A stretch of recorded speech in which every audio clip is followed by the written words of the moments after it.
Dostlar, hər kəsə salam olsun. Bu gün sizlərlə elektron imza və sənəd haqqında qanundan 3-cü fəslimizə, yəni sertifikat xidmətləri və sertifikatlaşdırmaya baxacağıq. Qeyd edim ki, yəni ümumi 6 fəsildir. Elektron imza və sənəd haqqında qanun. Mən isə ardıcıl olaraq bunları paylaşacağam. 1-2-ni paylaşmışam. Orada playlist hissəsinə daxil olub baxa bilərsiniz. Eyni şəkildə indi isə 3-cü fəslə davam edirik. Uşaqlar, ilk olaraq bizim qarşımıza maddə 8 gəlir. Maddə 8 nədir? Elektron imza xidmətlərinin subyektləri. Yəni bunlar kimləri nəzərdə tutur? Yəni buradan elektron imzadan istifadə edirlər imza sahibi, yəni elektron imzanın istifadəçisi, sahibi. Eyni şəkildə sertifikat xidmətləri mərkəzi və yaxud akreditə edilmiş mərkəz deyək və yaxud da ki, müvafiq icra hakimiyyəti. Yəni bax bu üç subyekt, bunlar arasında yaranmış hüquqi münasibətlər isə uşaqlar aşağıdakılarla tənzimlənir. Yəni nələrlə tənzimlənəcək? Azərbaycan Respublikasının qanunvericiliyidir. Eyni şəkildə elektron imza və elektron sənəd haqqında qanun, yəni bu qanuna və bir də tərəflər arasında bağlanmış müqavilələrə əsasən tənzimlənəcək. İndi dostlar, keçirik biz artıq ikinci hissəmizə. Maddə 9-dan danışacağam sizlərə. Maddə 9 isə sertifikat xidmətləri, mərkəzin qeydiyyata alınması və akreditə edilməsindən söhbət gedir. İlk olaraq mərkəz, yəni əgər Azərbaycan Respublikasında qeydiyyata başlamaq istəyirsə, 30 gün əvvəldən müvafiq icra hakimiyyəti orqanına məlumat verməlidir və qeydiyyatdan keçməlidir. Və qeyd olunur ki, burada həmin o məlumatda axı dedik məlumat verməlidir. Burada nələr göstərilməlidir? Əgər mərkəz kimi fəaliyyət göstərmək istəyirsinizsə, baxın burada qeyd olunub. Həmin o iddiaçı şəxsin ünvanı, hüquqi statusu, maliyyəsi, texniki belə deyək, texniki, kadr imkanları və s. yəni bu kimi məlumatlar göstərməlidir. Amma bir məsələ var ki, əgər hüquqi şəxslər bu məlumatları təqdim edirsə, yəni bunlara əlavə olaraq nələr? Dövlət qeydiyyatı şəhadətnaməsi və nizamnaməsinin burada qeyd olunmayıb surəti, eyni şəkildə fiziki şəxslər isə sahibkarlıq fəaliyyəti barədə sənədləri əlavə eləməlidir. Daha sonra keçək digərinə. Burada bir məsələni də deyim ki, əgər mərkəzin qeydiyyata alınması üçün həmin o yuxarıda göstərdiyimiz zəruri sənədlər var. Onların və yaxud məlumatlar, bunlar elektron informasiya sistemində varsa, onun vasitəsilə əldə etmək mümkündürsə, onda həmin o iddiaçı şəxsdən bu məlumatlar tələb edilmir. Yox, əgərləri, baxın burada da yazılıb. Bəs yaxşı olmayanda nə olur? Hə, əgər bu məlumatları əldə etmək mümkün olmursa elektron hökumət informasiya sistemində, o zaman ya iddiaçı şəxs tərəfindən təmin edilir, ya da iddiaçı şəxsdən razılıq alınır, müvafiq dövlət orqanından tələb olunur. Bu da belə. İndi bax bu məsələ bizim ilkin məsələmiz idi. Qeydiyyata düşmək üçün nələr eləməliyik? Daha sonra müvafiq icra hakimiyyətinə biz məlumatı verdik. 30 gün müddətində isə həmin müvafiq icra hakimiyyəti təqdim edilən sənədləri yoxlayır və mərkəzin qeydiyyatı barədə qərar qəbul eləyir ki, bunu qəbul eləyək mərkəz kimi yoxsa yox. Bax burada da var. Yoxlamanın nəticəsinə əsasən qərar qəbul edilir. Və mərkəz yalnız həmin o mərkəzlərin reyestri var. Onlara daxil edildikdən sonra fəaliyyətə başlaya bilər. Yəni sertifikat xidmətləri mərkəzləri reyestrinə və qeydiyyat məlumatlarının daxil edilməsindən sonra başlaya bilər. İndi keçək digər hissəmizə. Digər hissəmiz nədən ibarətdir? Digər hissəmizdə dostlar, qeyd olunur ki, müvafiq icra hakimiyyəti orqanı hansı hallarda mərkəzi qeydiyyatdan almaqdan imtina edə bilər? Məsələn, qeyd olunur ki, iddiaçı şəxs bu qanunun tələblərinə uyğun olmadıqda, daha sonra təqdim edilmiş məlumatlar və sənədlər bu qanunun tələblərinə uyğun olmadıqda, iddiaçı şəxs yanlış məlumatlar təqdim edirsə və yaxud informasiya sisteminin təhlükəsizlik auditinin fəaliyyəti mümkün sayılmadıqda, yəni orada audit olur, yoxlama olur, onun nəticəsinə əsasən mərkəz kimi fəaliyyət mümkün sayılmır. Daha sonra nə var? Nəzərdə tutulan fəaliyyət normativ aktlara uyğun olmursa və yaxud iddiaçı şəxsin dövlətə vergi borcu olursa və belə deyək, qanunverici ilə nəzərdə tutulmuş digər hallarda da bunlar qeydiyyatdan imtina hallarıdır. Və qeyd olunur ki, akreditə edilmiş mərkəzlərin sayına məhdudiyyət qoyulmur. Əgər təkmil sertifikat xidməti göstərmək üçün siz qeydiyyatdan keçirsinizsə mərkəz kimi, onda müvafiq icra hakimiyyəti orqanında akkreditdən keçir və ona təkmil sertifikat verilir. Bu da bizim 9-cu maddəmiz. Dostlar, indi isə biz artıq 10-cu maddədən danışacağıq. 10-cu maddə isə sertifikat xidmətləridir. Mərkəzlər imzanın istifadəsi ilə bağlı hansı xidmətləri göstərir? Məsələn, elə birinci sertifikatın verilməsidir. Daha sonra sertifikatın qüvvəsinin dayandırılmasıdır, bərpasıdır, ləğv edilməsidir və yaxud sorğulara əsasən sertifikatlar barədə məlumatın verilməsidir. Əlbəttə ki, bu Azərbaycan Respublikasının qanunverici ilə müəyyən olunmuş hallarda olur. Daha sonra vaxt göstəricilərinin qeyd edilməsidir. Elektron imzanın yaradılmasıdır və imzanın istifadəsi üzrə məsləhətlər verilməsidir. Qeyd edim ki, bu xidmətlərin göstərilməsi qaydası isə müvafiq icra hakimiyyəti orqanı tərəfindən müəyyənləşdirilir. Bu da bizdə 10-cu maddəmiz oldu, sertifikat xidmətləri. İndi isə biz sertifikatın verilməsinə baxmalıyıq. Sertifikatın verilməsi 11-cidir. Burada qeyd olunur ki, sertifikat necə verilir? Sertifikat müraciət etmiş şəxslə və yaxud müraciət edən şəxslə mərkəz arasında bağlanmış müqavilə və yaxud da ki, şəxsiyyət vəsiqələrinin fərdiləşdirilməsi zamanı müvafiq icra hakimiyyəti orqanının sertifikat sorğusu əsasında verilir. Hə, uşaqlar, burada bir maraqlı məqam var ki, şəxsiyyət vəsiqəsinin fərdiləşdirilməsi nə deməkdir? Şəxsiyyət vəsiqəsinin fərdiləşməsi, elə bilin, fikirləşin, vəsiqə blankı var. Bax, onun doldurulmasından gedir. Məsələn, orada dolduranda nə gedir? Şəxsin adı, soyadı, atasının adı, doğum tarixi, nə bilim, bu kimi məlumatlar da şəkil olsun və s. Orada da qeyd olunur ki, sertifikat iki halda verilir də. Ya şəxsin mərkəzlə bağladığı müqavilə, ya da ki, həmin bu fərdiləşdirilərkən, yəni şəxsiyyət vəsiqəsi hazırlanarkən, bax bu halda. Və daha sonra keçirik digər məsələyə. Qeyd olunur ki, ikinci məsələdə sertifikat almaq istəyən fiziki şəxs mərkəzə nəyə təqdim edir? Onun şəxsiyyətini təsdiqləyən sənədi, yəni şəxsiyyət vəsiqəsini və eyni şəkildə qaydalarla müəyyən edilmiş digər sənədləri də təqdim etməlidir, yadımızda saxlayırıq. Və təkmil sertifikat almaq üçün akkreditə edilmiş mərkəzə müraciət olunmalıdır. Yəni burada da qeyd olunur. Mərkəzə müraciət etməklə təkmil sertifikat alınır. Bu da öz qaydasında. Və sertifikat verildikdən sonra mərkəz onun qüvvəsini dayandıra da bilər, bərpa eləyə də bilər, ləğv də eləyə bilər.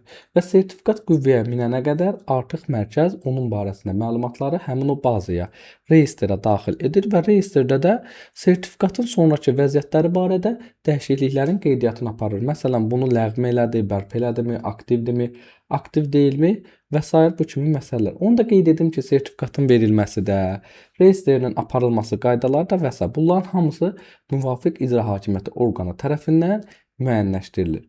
Uşaqlar, bunu biləndən sonra gəlin baxaq görək sertifikatın tərkibinə nələr aiddir. Baxın, sertifikatın tərkibinə sertifikat verən mərkəzin adı və yaxud ünvanı ölkə olaraq hansı ölkə verib, sertifikatın seriya nömrəsi, daha sonra burada var imza sahibinin adı, atasının adı, soyadı və yaxud təxəllüs də, onu da deyim. Əgər təxəllüs istifadə edirsə, onu da göstərə bilər. Və yaxud sertifikatın qüvvədə olma müddəti, imza sahibinin imza yoxlama məlumatı. Buna biz açar deyirik. Bundan əvvəlki dərslərdə buna baxa bilərsiniz, nə deməkdir bu. Və istifadə ediləcək imza vasitələrinin adı. Bu kimi məsələ. İndi sizə bir məlumat verəcəm. Qeyd olunur ki, əgər sertifikat kağız daşıyıcıda verilirsə, mərkəzin rəsmi blankında və səlahiyyətli şəxsin əl imzası və möhürlə təsdiq olunur. Əgər sertifikat elektron formada verilirsə, onda mərkəzin gücləndirilmiş imzası ilə təsdiq olunur.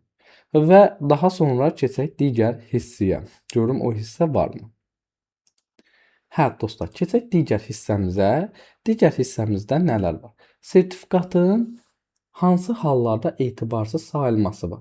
Qanunvericiliyə uyğun qaydada verilmirsə, qüvvədə olmadan müddəti bitirsə, sertifikatı vermiş mərkəzin gücləndirilmiş imzası həqiqi olmursa, qüvvəsi dayandırılmış və yaxud da ləğv edilmiş olursa və yaxud qeyd olunur ki, sertifikat orada göstərilən münasibətlərdən kənar istifadə edilirsə, yəni özündə qeyd olunan, o zaman bu etibarsız sayılır. Dostlar, bir məsələni də deyim ki, fiziki şəxslərə verilən təkmil sertifikatda əlavə olaraq hansı məlumatlar göstərilir? Sertifikatı verən akreditə edilmiş mərkəzin adı və yaxud ünvanı, baxın burada var. Sertifikatın istifadə sahələri, məhdudiyyətləri, eyni şəkildə təkmil sertifikat olması barədə qeyd, yəni bu kimi məlumatlar mütləq şəkildə göstərilir. Daha sonra keçək digər hissəmizə. Dostlar, ilk olaraq biz sertifikatın qüvvəsinin dayandırılmasına baxaq. Mərkəz tərəfindən hansı hallarda dayandırılır? Məsələn, imza sahibi müraciət eləyirsə, səlahiyyətli orqan qanunvericiliyə və yaxud müqaviləyə əsasən müraciət eləyirsə və yaxud da ki, mərkəzin əsaslı şübhələri olarsa. Uşaqlar, bunu necə deyək? Yəni şübhə ilə bağlı orada bir məsələ var. Qeyd olunur ki, yəni bu şübhə olursa, bu zaman sertifikatın qüvvəsi 48 saatdan artıq dayandırıla bilməz. Yəni söhbət nədən gedir? Gəlin bunu sizin üçün açıqlamasını verim. Qeyd olunur ki, ilk olaraq bunu deyim. Deyir, sertifikatın verilməsi üçün əsas olan məlumatların düzgünlüyünə və yaxud imza sahibinin imza yaratma məlumatlarının təhlükəsizliyinə mərkəzin əsaslı şübhələri olursa, bu zaman mərkəz ehtiyat tədbiri kimi sertifikatın qüvvəsini müvəqqəti dayandırır. Yəni bu halda sertifikatın qüvvəsi isə 48 saatdan artıq ola bilməz. Yəni dayandırıla bilməz. Yəni çünki şübhəsi var axı. Bu 48 saat ərzində nə olur? Məlumatlar yoxlanılmalıdır. Şübhə ya təsdiqlənməlidir, ya da təkzib edilməlidir. Yəni iki dənə hal var da, ya şübhə təsdiqlənmədi, sertifikat bərpa olunur, ya da ikinci variant şübhə təsdiqləndi, sertifikat ləğv olunur, ya da qanunvericiliyə uyğun olaraq qərar verilir. Və burada da bir məsələ var ki, deyir ki, mərkəz dərhal əgər bu qüvvəni dayandırırsa, imza sahibini və səlahiyyətli orqanı məlumatlandırır və öz reyestrində də müvafiq qeydiyyatın aparır. Və qeyd olunur ki, bunlarla bağlı yaranan münasibətlər, sertifikatın qüvvəsinin dayandırılması, bərpası ilə yaranan münasibətlər Azərbaycan qanunvericiliyinə uyğun olaraq tənzimlənir. Və bir məsələ də var ki, sertifikatın qüvvəsinin bərpa olunması halı var.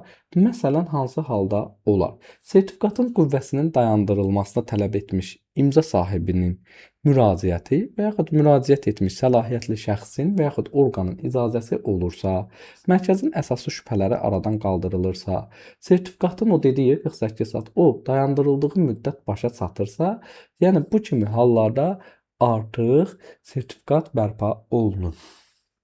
Və qeyd olunur ki, bütün müraciətlər yazılı şəkildə edilməlidir və sənədlərlə əsaslandırmalıdır. Əgər sertifikatın qüvvəsinin dayandırılması və bərpası edilməsi üçün müraciətlər olarsa. Bu da bizim 13-cü maddəmiz. İndi isə biz keçəcəyik 14-cü sertifikatın ləğv edilməsinə.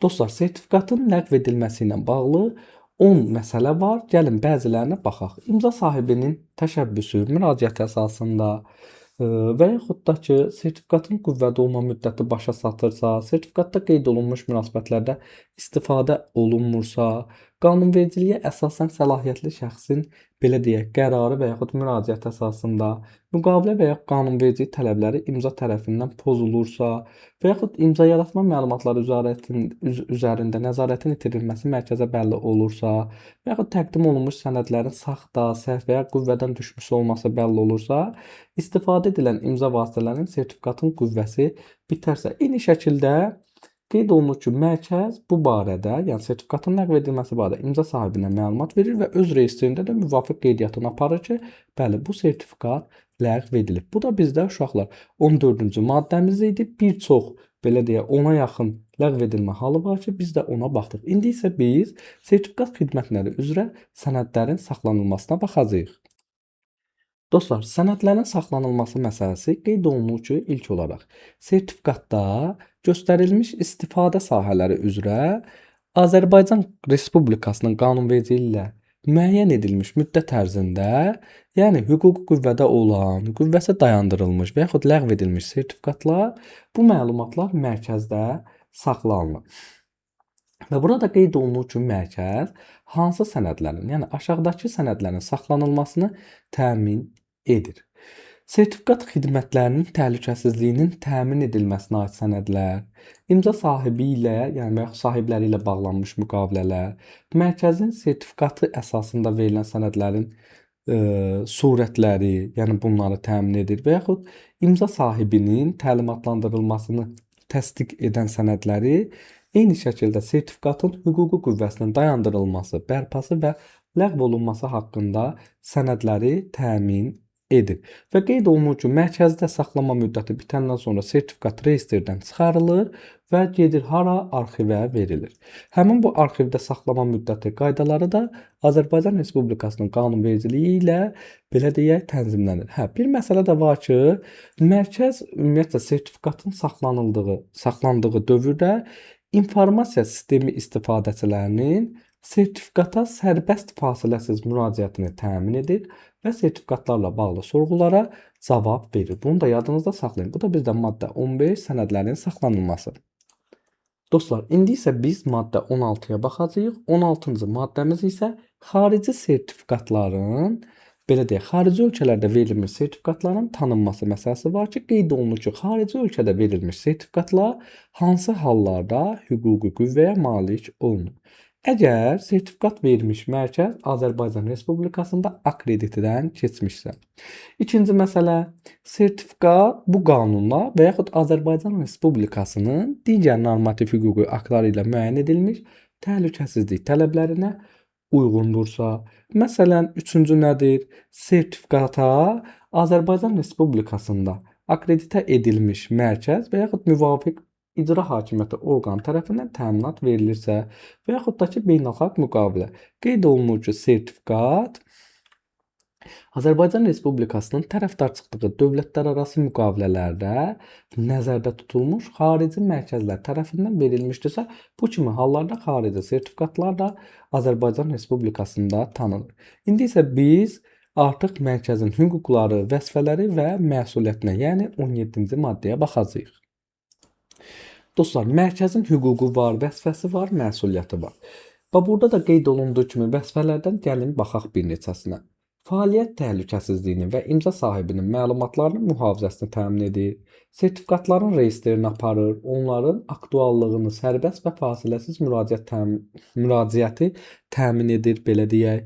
Daha sonra imza sahibinin təqdim etdiyi sənədləri araşdırır, zəruri hallarda onların yoxlanılması məqsədi ilə dövlət orqanına müraciət eləyir. Və yaxud hər il informasiya sisteminin təhlükəsizlik auditini, yəni yoxlamasını keçirmək və nəticəsini 30 gün ərzində müvafiq icra hakimiyyəti orqanına təqdim eləyir.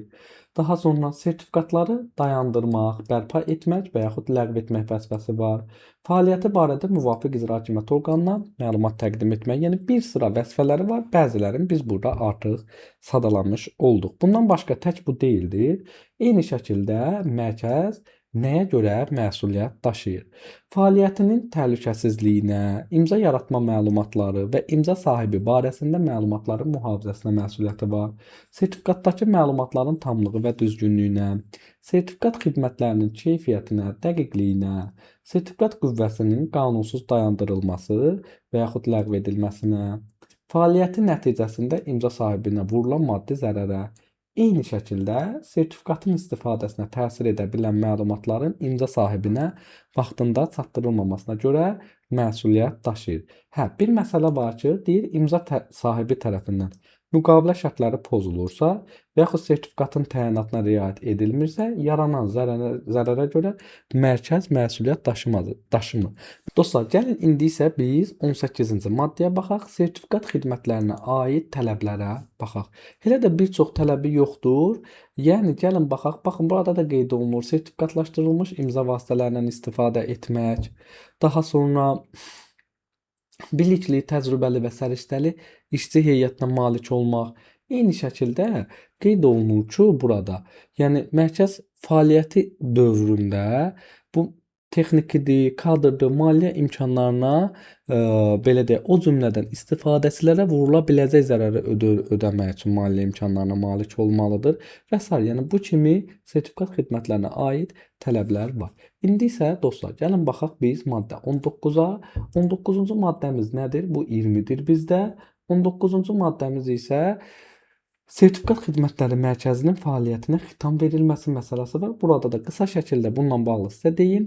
Ümumiyyətlə mərkəzin fəaliyyətinə xitam verilməsi məsələsi dostlar, mülki qanunvericiliyə uyğun olaraq həyata keçirilir və mərkəzin fəaliyyətinə xitam verilməsinə ən azı 30 gün qalmış mediada və digər vasitələrdə elan verilir və eyni şəkildə qüvvədə olan sertifikatlara malik imza sahibləri var. Onlaradır.